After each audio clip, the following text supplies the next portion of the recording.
Тъй като баскаше при Фарук, имаше ли там някой, който ти е много близък? Който ти е като брат? Не, винаги съм бил сам. Колеги имаха, но приятели не бих казал. Значи не знаеш какво е да изгубиш брат. Май да умре. Защото ако умре, ясно е, свираме. Ай така пред очите ти. Да се сдуха като гъба. Куката ли това? Не знам, не го познавам много добре.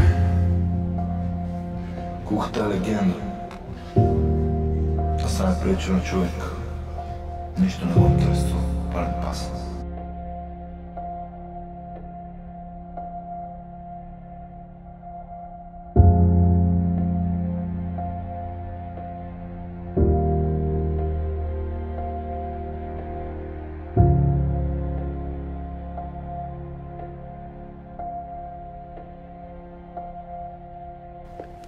Презервативите са и там.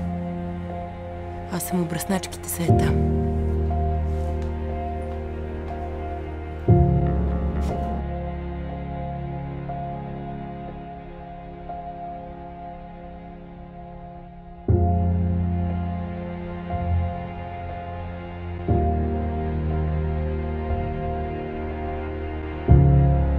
Чух за Фарук.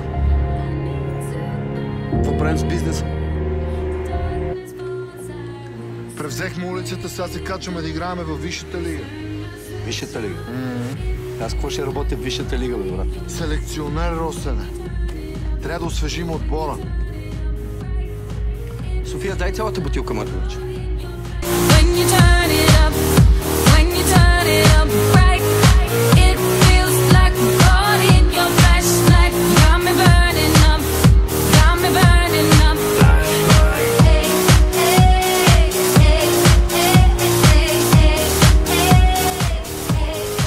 Каквото поискам, го получавам от това.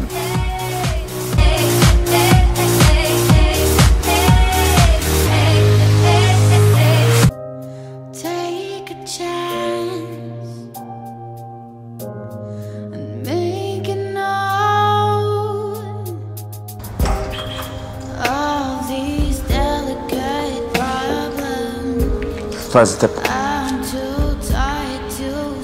Извинявай, не разбирам много, Цветя, но нали така се прави? Ай, май не съм подарял до сега. Виж, Яна, имам два варианта. Или тръгвам, или оставам. И двата случая утре ще си мисли за мен. Какво да бъде?